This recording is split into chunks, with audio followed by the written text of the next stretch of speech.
Hey there, Facebook fam. Dr. K here, back for another video. Welcome to the channel, Winning in Your Education Career. So on this channel, as you know, we talk all things winning in education, whether that means you're new to the education field, you're in the education field and you're trying to move up and become a teacher leader or perhaps a principal, or in the case of this video, you're thinking about leaving the teaching profession altogether. So thank you for coming to the channel. Don't forget to like these videos and share and comment. I like to hear what you have to say. So today I'm continuing my talk on this phenomenon of why teachers might be leaving the profession in droves. So initially I was inspired by this video done by Honest Teacher Vibes. And she talked about why she was leaving the teaching profession. It was such a long video and I was hanging on her every word and just could feel her pain. Good news, I think she's back teaching and in a new classroom, and it seems like everything is looking good. But once I saw her video, I wanted to give my take on why I thought teachers were leaving the profession. So my first video, it was about why I'm quitting the profession. And to be honest, I never thought it would turn into a series, but here I am today with exhibit number 3 of why teachers are leaving the profession. And this one hits a little close to home. So for those of you who may not have heard, a first grade teacher was shot by one of her students on Friday in Newport News, Virginia. So now I said this touched close to home for me because I used to work in the district. And I know the school and have been in that school, Rich Neck Elementary, many times, and I know the school well. So here's the story. This is what we know so far. The shooter was a 6-year-old boy. The shooting was not accidental. There obviously was an issue between the boy and the teacher, and the boy brought the gun to school for the purposes of wounding, shooting, killing. We don't know his inner workings of his mind, but he brought the gun to school for a reason.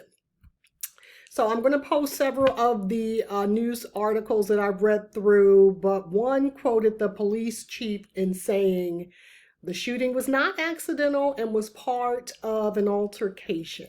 So they declined to go further on what this altercation was between this 6-year-old child and this teacher. The teacher's a 30-year-old woman, and she was in critical condition on Friday. They've upgraded her condition here on Saturday to stable. And I'm just wondering, not that this even matters, but I'm wondering how many years had this poor teacher been on the job. I mean, she's 30, she's still relatively young, and depending upon when she started teaching, she seems like she could be early in her teaching career. I'm just curious about that. Another thing we know is the boy's location.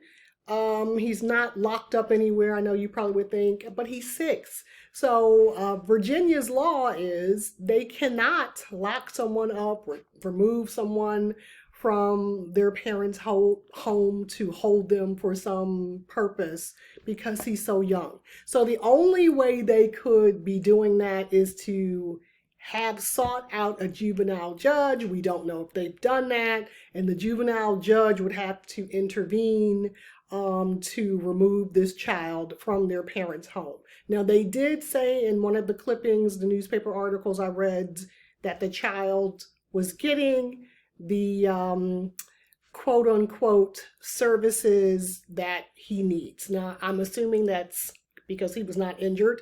That would be emotional support, counseling services. So that's where we are. So that's what we know so far. I'm going to link all of the articles that I've read. I started getting Facebook hit after Facebook hit, asking me, oh, did you see in your old district what's happening? I still have friends who teach in the district there, and they were just blowing up my Facebook feed. So I knew about this even before it hit The national news, oh, so terrible. So I have many questions, as I'm sure you do. I'm just going to give a few questions that popped in my mind initially when I heard it. So my first question is probably your first question. How does a 6-year-old child get access to a loaded gun? And then how does this child get a loaded gun or sneak a loaded gun out of the house without anyone knowing? I mean, no one walked the child to school or checked the child's backpack or took the child. I mean, the child's 6. The child is not 16. So I just can't even imagine a 6-year-old child taking himself to school by himself. I know kids get on the school bus, but typically at 6, this is first grade. There's still parents or big brothers or sisters who walk the 6-year-old first graders to the bus stop or bring them to school.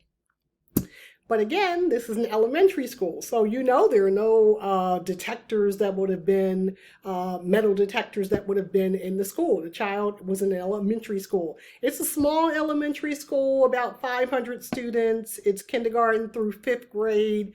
It's a beautiful school. This district is great.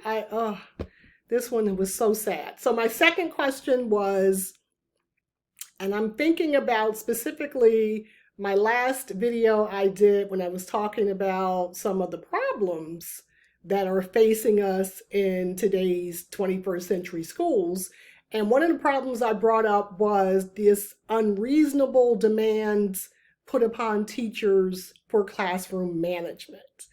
So I titled it Unreasonable Classroom Management Expectations. So my second question was, were there any sort of behavioral issues that came up beforehand with this youngster? I can't imagine this was the first incident. I just cannot imagine. I'm hard pressed to believe the teacher and the boy have not had run-ins before this incident. So then were there any sort of parental guidance? What was the principal doing? Were the parents coming in? Like, what happened? How did it escalate to the point that a 6-year-old child felt that his only recourse was to go shoot his teacher? I am dumbfounded. Okay, so those are my questions. The questions are going to keep rolling, but I want to know what your questions are. When you read these articles, what are your questions that are floating in your mind? I want to hear from you guys. Leave comments, leave your questions below, because I am just, as you can see, tongue-tied. I can barely even get this story out. It is horrible. It hits so close to home. Again, I tell you, I have good friends who still work in the district. This is a good district. So, and the school's a good school. So it's not one of those, not that it would matter, but it's not, quote unquote, a bad school. So, terrible. So yes, this is another reason why teachers would possibly want to quit and leave the profession. A teacher in a grade 1 classroom would think that she was safe from this level of violence that she may be hearing about on the news. She's teaching 6 and 7-year-olds. So I'm sure this teacher never thought that she would be in a position that she would be shot deliberately by one of her students who happens to be 6. I just cannot imagine the trauma of this poor lady, not to mention the trauma of the other students in the classroom who had to witness this level of violence at this age.